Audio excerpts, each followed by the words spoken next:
Pemirsa, menjelang pelaksanaan sholat Idul Adha, Masjid Agung Palembang kebut berbagai persiapan mulai dari penerapan aturan baru, pemisahan jemaah laki-laki dan perempuan di pintu masuk, pemasangan tenda, penataan shaf jemaah, dan lainnya.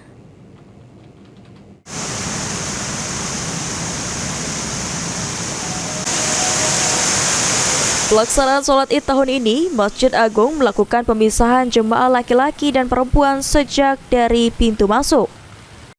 Total ada 7 pintu yang disiapkan lengkap dengan petugas untuk mengarahkan jemaah ke area masing-masing. Sekretaris Umum Yayasan Masjid Agung Palembang, Kemas Iqbal menyebutkan sholat Id akan dimulai pukul 7 pagi. Jemaah dihimbau datang lebih pagi dan menjaga wudhu karena pihak masjid juga menyiapkan tangki air dan tempat wudhu tambahan.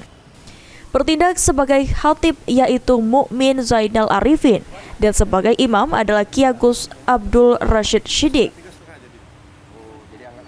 Begini, insya Allah tahun ini kita akan lebih berusaha untuk lebih baik ya. Lebih baik itu dalam arti kata pemisahan shaf. Kami akan mengkelompokkan jemaah itu jemaah laki-laki dan perempuan.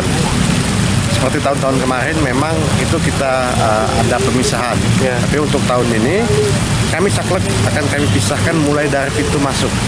Jadi ada 6 pintu masuk, ada 7 pintu masuk ke arah masjid, itu akan kami jaga dan kami akan arahkan jemaah yang laki-laki. 6.30 kami sudah mulai rangkaian pelaksanaan sudah kami mulai. Jam 7 itu kita harus sudah sholat. Kami menghimbau juga kepada seluruh calon jemaah untuk melaksanakan sholat Id di Masjid Agung, kiranya siap datang pagi. Sementara itu, pemotongan hewan kurban di Masjid Agung direncanakan digelar sehari setelah sholat Id, yakni pada hari Sabtu 7 Juni 2025 demi menjaga kebersihan dan menghindari kepadatan di hari Jumat.